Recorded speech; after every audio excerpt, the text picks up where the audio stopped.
eu nunca me considerei médium. Eu nunca achei que eu via espíritos, que eu podia ler ou saber que eles estão lá pela mente, eu poderia senti-los. Até o olfato, eu tenho sensibilidade olfativa para sentir cheiros de outras dimensões, de aproximação de espíritos, de elementais e tal. Mas eu nunca achei que tinha visto espíritos. E hoje eu sei que sim. Mas o meu problema é que eles aparecem para mim tão reais, mas tão reais, que eu vejo eles como se fossem pessoas aí da rua. Então eu não soube distinguir. Eu acho que até hoje eu provavelmente não sei. A primeira aparição, eu acho que foi num trem, no metrô de São Paulo. Eu ia muito cedo para a Escola Técnica Federal, estudar eletrônica. Na época tinha uns 15 anos, 16. Era o colégio, né?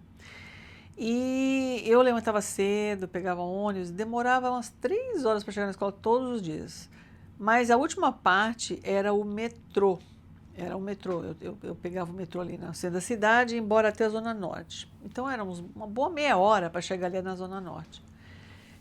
E quando o metrô está andando, ninguém sai pelas portas do metrô. O metrô está andando, né? Não tem como. Então, eu estava lá sentada, e eu lembro que estava até chovendo nesse dia. E agora que eu estou lembrando, estava chovendo naquele dia, entrou um homem com guarda-chuva, né? E ele sentou do meu lado. E eu era muito tímida, muito, muito tímida. E fiquei quieta na minha, mas esse homem ficava me olhando, né? E achei que ele queria falar alguma coisa. E eu, tímida, né? Não queria falar nada, queria chegar na escola safe and sound, né? Segura. Que eu era uma adolescente, né?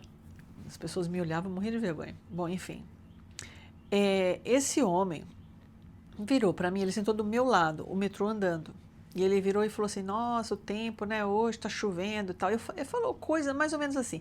Aí eu falei assim: realmente tá chovendo aqui e tal, mas quis cortar, né? Eu não quis dar muito a entender que eu tô dando bola lá, né? Nem conhecia, ainda mais São Paulo e tal. Aí falei e tal. E aí eu estava falando com ele, estava sentado aqui. Não tinha ninguém em pé naquele metrô. Eu acho que eu estava, na verdade, voltando às 3 da tarde, porque às 3 da tarde era meio vazio o metrô, porque na ida era mais cheio. Então acho que eu estava voltando. E é o mesmo trajeto de volta, né? Aí esse homem, ele falou comigo, eu falei, dei a resposta, depois fiquei quieta e olhei um pouco para fora assim. Aí quando eu olho de novo, não tinha ninguém do meu lado. E eu não tinha visto esse homem em pé, não tinha visto esse homem em nenhum lugar. Na hora eu não dei bola. Eu falei, ai, graças a Deus que esse homem saiu daqui. Só que, com o tempo, eu fui pensando, não, peraí, tem alguma coisa de errado aqui, porque como é que pode esse homem estar aqui há um segundo? Eu só olhei para fora e voltei, esse homem não está mais aqui, não estava sentado em nenhum outro lugar, e o metrô estava andando. Então hoje eu sei que talvez eu conversei com um espírito ali e não sei se alguém viu, né? Se viu, achou que eu estava doida, né? Mas não me ocorreu. Então é assim, é tão claro, é tão, é, como fala, é tão real que eu não sei distinguir. Eu realmente não sei. Eu não tenho ideia. Porque até hoje todos apareceram muito de uma maneira muito normal, né, para mim, vestido normal. Na escola técnica, tinha um rapaz lá que eu fiquei apaixonada por ele. E eu queria de qualquer maneira falar com ele, me aproximar dele, só que tinha um problema. Esse rapaz era tão ou muito mais, tão ou com muito mais tímido do que eu. Então ficou naquele primeiro amor platônico, ninguém falava com ninguém, mas o pessoal queria falar e não podia. E aí eu fiquei naquilo, né? Eu vivia num amor platônico que eu achava que não era correspondido e ficava sofrendo, ficava sofrendo. E aí, num desses dias, eu estava sozinha em casa, sofrendo por causa disso, por causa de um amor platônico que eu achava que não era correspondido, mas eu sei que era porque ele era muito tímido. Hoje eu sei, né? Eu fui procurar saber isso aí, por quê, né? E ele, timidez pura. Aí, o que acontece? Eu estou sozinha em casa e você sabe que o portão da casa dos meus pais não tinha portão, né? Tudo aberto. Casa de pobre é tudo aberto, que Deus, seja o que Deus quiser, Deus protege, né? E protegeu mesmo.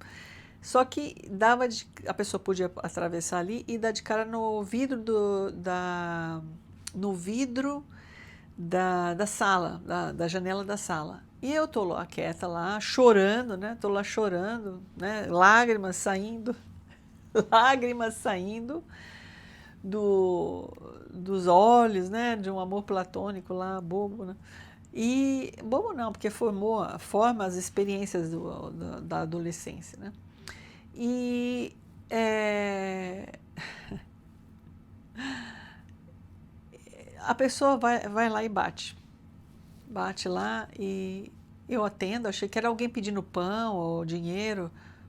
Ia atender rápido e fechar a janela, né? Mas de repente, da janela, ela era uma mulher normal, mas só que ela tinha um sorriso estranho no rosto. Parecia que ela estava com um certo prazer de me ver ali daquele jeito. Quando eu saí, ela não sabia que eu estava chorando, ela só atendi. Aí ela falou assim: está sofrendo, né, minha filha, de amor. Ela falou: você está sofrendo por amor. É. Aí ela virou e falou para mim assim: posso entrar? Eu falei assim: eita. Primeiro, como é que ela sabe? Segundo, que entrar aqui? Como que é isso, né?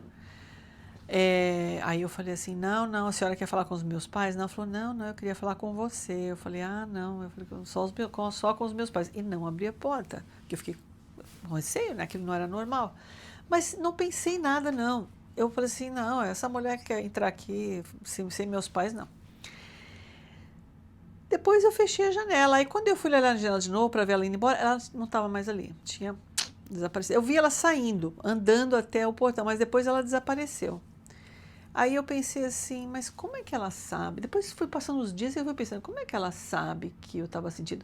E quando a gente é garota, a gente dispensa, né? Tipo, não precisa ficar pensando nisso. Os pais também falam, que bobagem. Então. Também nunca contei para os meus pais isso, né? Minha mãe está até falecida, coitada, nunca vai saber disso. E meu pai também já está velhinho, então.